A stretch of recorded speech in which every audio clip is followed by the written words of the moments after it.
नमस्कार, बहुत बहुत स्वागत है आपका सुधा हिंदी क्लासेज में। हम छायावाद का अध्ययन कर रहे थे और आज यह छायावाद की अंतिम क्लास है। बहुत ही छोटी सी क्लास है क्योंकि बहुत सारे कवि हो चुके हैं, कुछ ही कवि अब बाकी रह गए हैं, तो उनको हम इस क्लास में देख लेते हैं। क्लास को पूरा देखिएगा क्योंकि कुछ ही मिनट की क्लास है, तो इतनी छोटी सी क्लास को आप पूरा देख ही सकते हैं। हाँ, महत्वपूर्ण बहुत ही ज़्यादा है क्योंकि इन जितने भी कवि को आज हम पढ़ने वाले हैं, इनसे भी परीक्षाओं में प्रश्न बन जाते हैं। चलिए देखते हैं। सबसे पहले हैं मोहन लाल महतो वियोगी। ठीक है, इनका जन्म 1899 ईस्वी में ऊपरी डीह गया में हुआ था और इनका निधन 1990 में हुआ था। काव्य रचनाओं की बात करें तो इनकी काव्य रचनाएं हैं अछूत 1925 में है, निर्माल्य है 1926 में, ये बहुत ही इम्पोर्टेंट है निर्माल्य। एक तारा है 1927 में, धुंधले चित्र है 1930 में और कल्पना है 1935 में। अब देखते हैं जनार्दन झा द्विज को, ये भी परीक्षाओं में पूछे जाते हैं। इनका जन्म 1904 ईस्वी में भागलपुर में हुआ था और इनका निधन 1964 ईस्वी में हुआ था। मुख्यतः इनकी दो रचनाएं पूछी जाती हैं, वह है अनुभूति 1933 और अंतर्द्वंद 1936। अब बात करते हैं जानकी वल्लभ शास्त्री की, तो इनका जन्म 1916 ईस्वी में बिहार में हुआ था और इनका निधन 2011 में हुआ था। काव्य रचनाओं की बात करें तो इनकी काव्य रचनाएं हैं काकली 1935 में, रूप अरूप 1936 में, गाथा है 1942 में, तीर तरंग है 1944 में, शिप्रा है 1945 में, मेघ गीत 1950 में है, पासाड़ी 1958 में है और उत्पल दल 1967 में है। एक किरण 100 झाइयाँ बहुत ही महत्वपूर्ण है, यह 1967 में है, इसको इम्पोर्टेंट लगा लीजिएगा।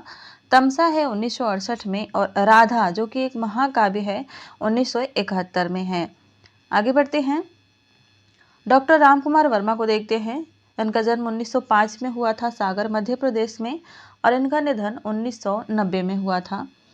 काव्य रचनाओं की बात करें तो इनकी काव्य रचनाएं हैं वीर हमीर 1922, चित्तौड़ की चिता 1929, अंजलि है 1930 में, अभिशाप है 1930 में, रूप राशि है 1931 में, निशीथ है 1935 में, चित्ररेखा है 1935 में ही, चंद्रकिरण है 1937 में, संकेत है 1939 में, जौहर 1941 में, एकलव्य है 1959 में और हिमहास 1935 में है और यह गद्य गीतों का संकलन है।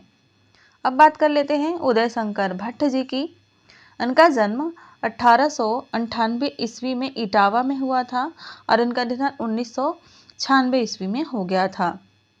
काव्य रचनाओं की बात करें तो इनकी काव्य रचनाएं हैं तक्षशिला 1931 में है, राका है 1935 में, मानसी है 1935 में ही, विसर्जन है 1936 में, अमृत और विष है 1939 में, विजयपथ है 1948 में, अंतरदर्शन है 1958 में।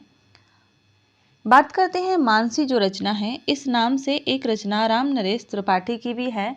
तो यहाँ बहुत ही ध्यान देने वाली बात है कि जब एक नाम से रचनाएं पूछ ली जाती हैं तो अक्सर वो प्रश्न गलत हो जाता है, तो सन को ध्यान में रखकर हम जो है उस प्रश्न को सही कर सकते हैं। मानसी जो है 1935 में है जो कि उदय शंकर भट्ट की है और मानसी 1927 में राम नरेश त्रिपाठी की है। तो यह क्लास बस इतनी ही थी। यहाँ पर छायावाद की क्लासेस समाप्त होती हैं। बहुत जल्द ही छायावाद के लिए आप सभी के लिए छायावाद की एक प्रैक्टिस सेट मैं लेकर आऊँगी। तो उससे पहले आप इन सभी क्लासेस को, जितनी भी छायावाद की क्लासेस हुई हैं, उनको बार बार देख करके या अगर आप नोट बना चुके हों तो उनको देख करके याद कर लीजिए ताकि आपका टेक्स्ट अच्छा जाए। मिलते हैं अगली क्लास में, तब तक के लिए धन्यवाद।